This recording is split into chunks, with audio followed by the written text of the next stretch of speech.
دقسې ګورنمنټ که هر څومره تکړه شي خو چې د سره ساینسدان ني او د سره انډسټریالیست ني نو دې ترقي نشي. نو زموږ تعلیم چې دی ما 19 کاله د دې خبرو تبلیغ وکړو. زه خو چې تعلیمي ادارې نه ریټایر کېدم نو ډېر خفه وم.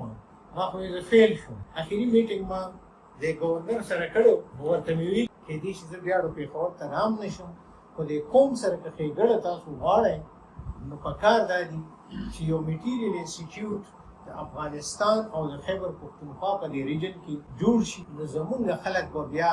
په 2000 روپۍ ټرک ماربل نه خرڅي. زمونږ خلک به په 2000 روپۍ ټرک کرومایټ نه خرڅي. زمونږ خلک به په 2000 روپۍ ټرک منګنیز دا میټیریل به قیمتي شي او د دې میټیریل دغه پروډکټ موږ ګلوبلي وګورو نو ګلوبلي هیڅوک خپل منرالز نه خرڅي. برطانیه 1% منرالز خرڅي او هغه 1% چې دی نو هغه هایجیست کوالټي پیور منرالز چې هغه د ما چې تاسو ته ووایي چې 25,000 30,000 روپۍ باندې موږ 5 ګرام او 10 ګرام ونیو دا خو د پروډکټ هم قیمتي. نو اوس منرالز چې دي دا زموږ غرونو کې غرونه زموږ غیر آباد اکثر علاقه غیر ورته دي. زه خلکو ته دا تبلیغ کوم چې فار ایگزامپل او دا زمانه مخکې خلکو کړي خو 1970-74 تک زمانه کې غلام فاروق زموږ وزیر خزانه و. د هغه چې کوم پروپوزل نیشنل عوامي پارټۍ حکومت غلام فاروق وزیر خزانه و.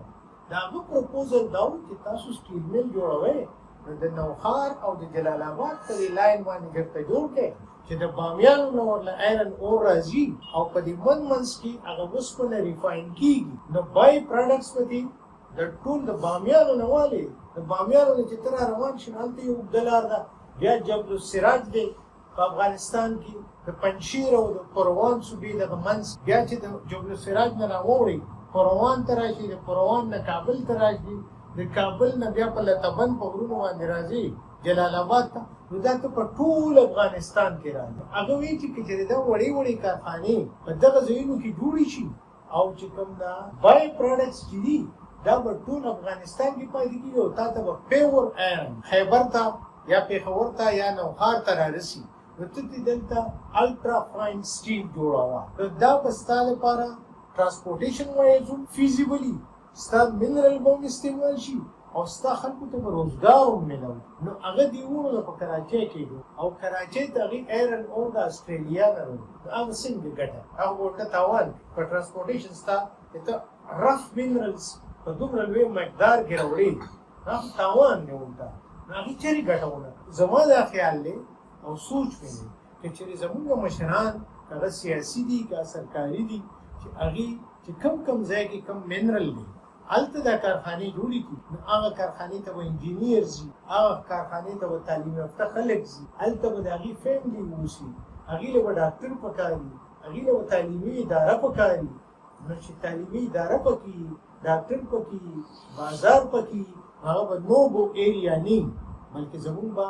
آباد علاقې شي. هغه لکه اوس که مونږ د پېښور نه اسلامي کالج وباسو ایډورډ کالج وباسو او پېښور یونیورسټي وباسو نو په مونږ کې په ایجنسۍ کې بیا څه فرق دی. نو که دغه څیزونه مونږ هلته جوړ کړو نو دا علاقې به هم زمونږ آبادې شي خلکو ته به روزګار هم میلاو شي او د ملک ترقي به کېږي. د اکنامکس په منظور کې دی نو دا کوهناموش پروفیسر دی او پاتې اکنامکس د خلکو هغه امپروو کېږي چې ته په چا څه خرڅوې ته چې تش اخلې نو تا ته پیراسایټ ویلی شي تا ته بیګر ویلی شي خیرمار ورته ویلی شي ته اختیارمند کېدی نه شي او واحده لار دا ده د ترقۍ چې موږ ساینس سوسایټۍ ته اوسو او ساینس په سوسایټۍ ته هغې ځي څنګه چې موږ اګریکلچر ایز ا کلچر اډاپټ کړی چې مونږ به په لار هم روان او غوری به هم غوښتله مونږ به په لار هم روان نو پاله یوې به هم په اوږه وه څه به هم کولو غم خادي به هم کول نو یوې به هم دیوال سره کېښوده دوا به هم وکړه بیا به پټي ته تلو. نو دکه کلچر چې ستا هر فرد نارینه او زنانه ستا اکانومي ته کنټریبیوشن کوي نو هغه ملکونه ترقي او که دا نه کېږي نو ملکونه خوارېږي او مونږ چې اوس کوم ځای ته رسېدلي یو نو زما په خیال لکه اینډ پوینټ خو چېرته هم نشته خو د ټولو د پخوارو ملکونو کې مونږ راځو او د هغې وجه چې ده هغه یو دا ده چې زمونږ ایجوکیشن چې دی هغه زمونږ وسایلو سره کنسسټنټ نه دی.